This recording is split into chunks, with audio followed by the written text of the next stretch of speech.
Por que será que a Ford saiu do Brasil, hein? Esse é o tema do nosso vídeo de hoje.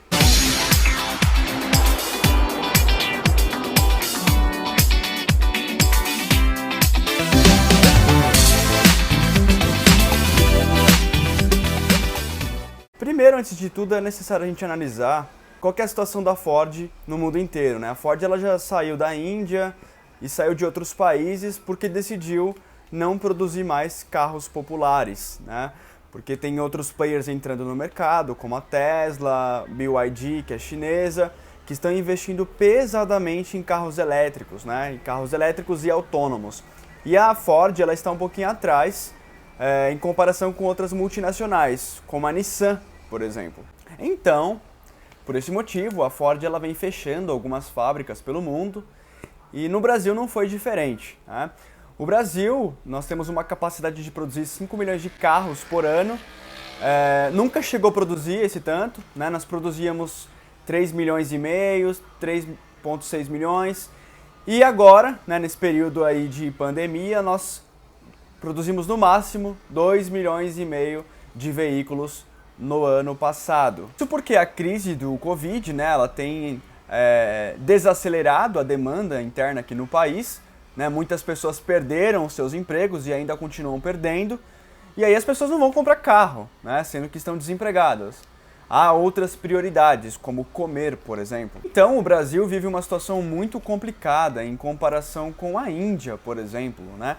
A Ford saiu da Índia, mas a Ford ela tinha parcerias com outras empresas indianas. Ela fez uma joint venture com a Mahindra, né, uma empresa indiana. E aí ela acabou desfazendo essa joint venture, só que a Índia ela não ficou na mão, né, porque a Mahindra continuou produzindo veículos. A situação na Índia, então, não é tão complicada, porque a Índia não ficou sem fábricas, né? Ela tem a Mahindra, que continuou produzindo, e a Tata Motors. O Brasil, nesse caso, ele não tem nenhuma indústria automobilística. Nós tínhamos a Troller, nós tínhamos a Puma e a Gurgel, né? A Troller é um caso importante de se falar porque ela foi comprada pela Ford há uns anos atrás, né? Quando a Ford estava com a sua produção máxima aqui no Brasil. E aí, agora com essa crise, com a saída da Ford do Brasil, ela acabou levando embora a nossa Troller, né, a empresa brasileira de veículos. É necessário dizer também que o Brasil ele não produz carros, né? As indústrias automobilísticas aqui no Brasil, elas são uma indústria de maquinaria, ou seja, ela importa tecnologias de fora e só acaba montando os carros aqui no Brasil para depois exportar para outros países e também para consumir internamente, né? O consumo interno de veículos aqui no Brasil sempre foi um peso muito grande dentro das montadoras. E aí, com essa desaceleração de demanda, fez com que o faturamento dessas empresas fosse reduzido. E aí muitas pessoas falam, nossa, mas então quebra aquela teoria macroeconômica de que quando o câmbio está desvalorizado, favorece a exportação de veículo, né? Seria melhor para exportar. Isso é verdade, mas não acontece muito com as montadoras, né? Fica muito caro para as montadoras fazer isso no caso do Brasil, por quê? Porque, como eu disse anteriormente, Brasil é uma indústria de maquilaria, as indústrias importam tecnologias, e quando elas importam, elas pagam em dólar. E a produção aqui internamente, né, ela é em real. Então eu preciso produzir muito veículo, vender muito veículo aqui no mercado interno, para que eu consiga importar essas tecnologias de fora, né, dos países desenvolvidos. Isso faz com que com que o câmbio desvalorizado não seja uma vantagem para essas montadoras. Então o que resta para o Brasil, né? Foram diversas pessoas mandadas embora, a Ford não é a primeira indústria a sair do Brasil, Mercedes já fez a mesma coisa, e a tendência é que outras empresas tomam a mesma decisão. E aí como é que vai ficar o cenário brasileiro? O que eu sempre repito, pessoas que trabalham nessas fábricas, na área operacional, têm uma extrema dificuldade de conseguir outros trabalhos em outras indústrias, porque a forma de se trabalhar é extremamente diferente, né?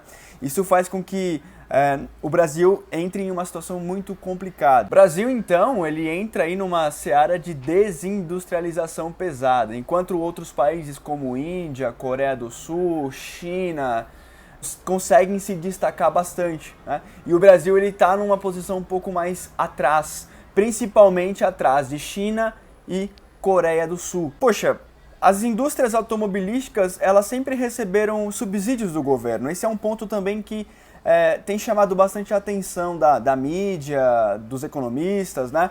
E, poxa, o governo investiu, deu subsídios, mas e aí? O que essas empresas deixou para o Brasil? Agora vai embora e não deixou nada. Sim, o Brasil não tem uma política de subsídio adequada, assim como a China. A China, quando uma indústria automobilística multinacional vai se instalar na China, ela é obrigada a cumprir alguns critérios. Entre esses critérios é desenvolver o polo tecnológico interno, né? Coisa que no Brasil não foi feito. A gente importava a tecnologia, montava os carros, vendia no mercado interno uma parte e outra parte exportava, né? Na China isso não acontecia, na China não era apenas isso, na China era necessário desenvolver tecnologia local, né? Isso faz com que o subsídio que o governo brasileiro investiu fosse por água abaixo, né? Ele durou por um tempo, ele funcionou como uma forma de manter pessoas empregadas, mas do ponto de vista tecnológico, industrial, não foi tão bom assim, né, no médio e longo prazo. Bom, então o que resta para o Brasil? Na indústria automobilística, eu tenho vários alunos perguntando, poxa professor, e se o Brasil criasse a sua indústria automobilística? Indústria automobilística a combustão interna, né, carros a gasolina, flex, isso é uma coisa que está cada vez mais morrendo. Hoje a tendência é o carro elétrico, é o carro autônomo.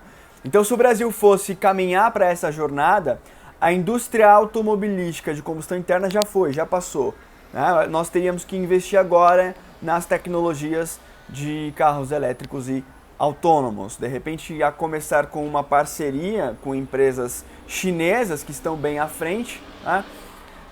Trazer isso para o Brasil e começar a absorver essas tecnologias, absorver esse aprendizado e não apenas a produzir e vender. Eu espero ter esclarecido alguns pontos aí que surgiram na mídia, até mesmo entre os economistas. E se vocês tiverem mais alguma questão, algum ponto a contribuir, deixem aí nos comentários, né? Aproveitando, deixem um like de vocês e se inscrevam no canal se não são inscritos. Até o próximo vídeo, pessoal. Um abraço.